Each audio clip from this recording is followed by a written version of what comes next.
The luxury cruise liner, Sovereign of the Seas, had been missing for a decade, lost in a mysterious disappearance that became legend. So when it reappeared, drifting silently in the middle of the Atlantic, the world took notice. A rescue team was quickly dispatched, consisting of marine experts and seasoned professionals. Captain Marlow stood at the helm of the rescue vessel, watching the eerie sight of the ship looming out of the mist, its once pristine decks now rusted and weathered by time. "No signs of life," came the voice from the ship's sensors. The team exchanged uneasy glances as their boat pulled up alongside the ghostly liner. "We board, we investigate, and we get out," Marlow said, his voice steady but grim. No one knew what to expect. The boarding went smoothly. They climbed aboard, weapons and flashlights ready, their boots echoing on the cold, empty deck. The once grand hallways were silent, the smell of salt and decay heavy in the air. Chandeliers swayed gently, their crystals dusty, and remnants of long-abandoned dinners sat untouched on tables. The team split up, exploring the ship room by room. Everything was as if frozen in time, like the passengers had simply vanished. "Where's the crew?"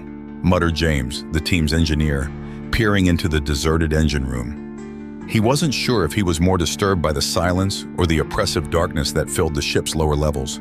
As night fell, something changed. The temperature dropped rapidly, and a sense of dread seeped into the air. The first sign of danger came from below deck. A loud, hollow groan echoed through the ship, sending chills up everyone's spine. Marlow tapped his radio. "Team, regroup at the bridge." Before they could respond, they heard movement. Slow, dragging footsteps. James, still in the engine room, shone his light down the dark corridor. He froze. Emerging from the shadows was a figure in a decayed, tattered suit. Its skin was pale and its eyes hollow. Behind it, more figures began to shuffle forward. Hundreds of them, passengers from the past, now risen from the dead. "They're coming!" James yelled over the radio. But it was too late.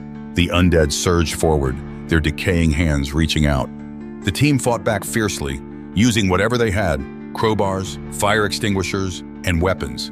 Hand-to-hand combat erupted in the ship's narrow, twisting hallways, the screams of the undead mingling with the desperate shouts of the team. Blood and seawater coated the floors, and with each wave of the undead, the survivors were pushed further back. James made it to the bridge, barricading the door. The remaining team gathered there, gasping for breath. "We have to radio for help," Marlow said, his voice tense as they locked down the room. But the storm clouds gathering outside were growing darker, and the ship, caught in a current, was drifting toward the heart of it. With one last surge, the undead passengers broke through the bridge door. The final battle began on the top deck, rain pouring down as the ship rolled into the storm. Lightning cracked across the sky as Marlow fought off the undead with everything he had left, pushing through the horde to reach the radio.